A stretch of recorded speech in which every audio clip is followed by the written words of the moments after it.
This is the Hidden Killers podcast with Tony Brueski. All this week, I am talking with Dr. Katherine Ramsland. Dr. Katherine Ramsland, as you may know if you're a follower of true crime, wrote the book on Dennis Rader, the BTK Killer, his autobiography, in fact. She spent many years communicating back and forth with Dennis, gaining an insight unlike anyone else into the mind of one of the most notorious serial killers alive today. This week, we're going in to her mind to learn about the experiences that she had while working with Dennis Rader at that time and all the way up to today, trying to better understand the mind of a killer. Join me all this week for parts 1 through 5 of my conversation with Dr. Katherine Ramsland right here on the podcast. I've been teaching a course on extreme offenders for several decades, and I had just finished a book where I looked at a dozen cases of mental health experts who had spent a lot of time with either a mass or serial killer trying to learn as much detail about their developmental process as possible. And just as I finished that book, I had seen a woman on Facebook who claimed had claimed 5 years earlier she was writing a book on BTK. And I asked her whatever happened to that. And she begged me to take it over. So I had just finished a book about doing exactly that. And how could I turn it down? It was a great opportunity. It took some time because I had to be evaluated by the victims' families because he had signed over his life rights to them, and they would get a large percentage of whatever the book made, which was fine. I had to write a proposal that everybody agreed with, and essentially it was to be able to use whatever Rader tells me to benefit law enforcement, criminology, and forensic psychology. So that was a long process, and getting him on board after he'd been working with the other woman, that took a little time as well, but, a couple months, we played a chess game. And then finally, it was all in place to go ahead and work on this. The whole process from the time I began talking with her until I finished the first draft was 5 years, which I've written a lot of books, and I've never spent that much time Sure. on a book. Sure. Lots of time. I'm sorry? I just said, sure, lots of time. Yeah, it's a lot of time, but it wasn't an opportunity. I went to the prison to meet him. We talked a lot on the phone. He wrote very long and detailed letters. He had police reports that he had put, his own notes on. So that was interesting. He did drawings. He wrote poetry. So he was a multi-layered person. The experience of exploring this with him, I think, was really unique. It's not the last time I did it, but it's certainly probably the most in-depth that I've done, and taught me things, taught him things. I think it did make a contribution. Certainly, I've heard that. Some people, I use it as a textbook in my classes. Other people have said the same. Sure.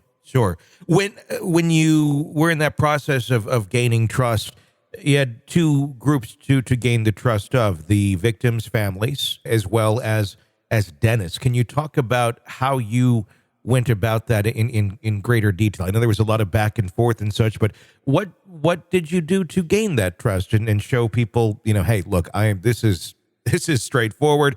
I'm here to learn from this, and hopefully others can learn from what I'm trying to research here as well. With the victims' families, and they were the first, they and their attorney, it was a matter of showing them that I am taking a clinical interest in this, not a tabloid type of interest. I didn't really want to glorify anything or do really graphic stuff. Sure. But it was going to be from his point of view. So they had, and there would be a book one way or another. So this is the way they could at least control a little bit what was going on with that. And they appreciated my credentials. There had been people who had approached them who did want to do more of a tabloid kind of thing, and they just turned them down. Sure. So I think when I told them my intent and agreed to the terms and that this was really for me a professional research project, and that's what I wanted to use it for, they were on board. It didn't take that long. I think the first person I talked to was Charlie Otero, who had discovered his parents murdered. They were the first of the victims. And then, he brought some of the others on board. Then I met the attorney, and he approved me. So that's how it went with them. But with Dennis, he had been working with this other woman. He really liked her. He didn't realize she wanted to get out of it. That it was overwhelming. She'd actually been using one of my books as a model because she hadn't written a book before, and that it's a daunting process. So I think she's the one who really persuaded him to transfer what he was doing with her to me. And the fact that the first thing he wanted me to do was solve some codes. Yeah.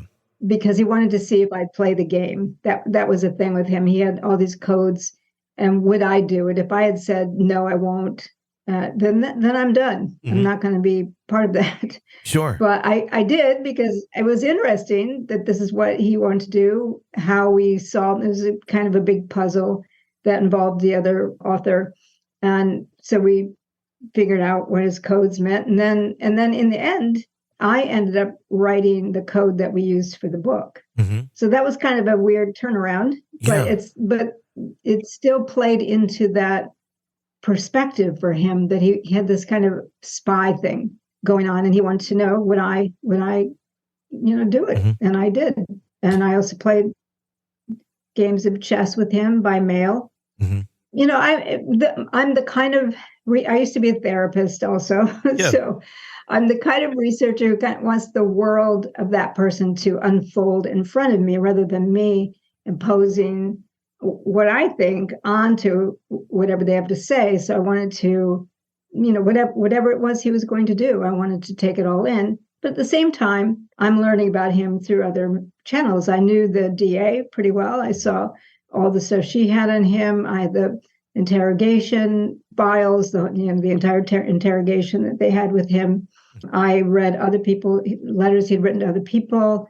So I had a number of perspectives on him that helped me to get, a sense of when he might be lying or exaggerating or manipulating.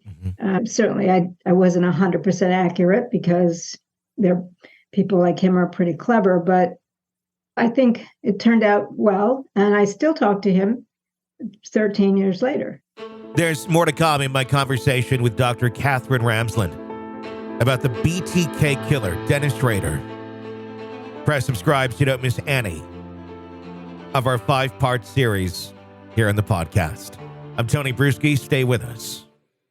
This is an examination of the hidden human condition. This is the Hidden Killers podcast with Tony Brueski.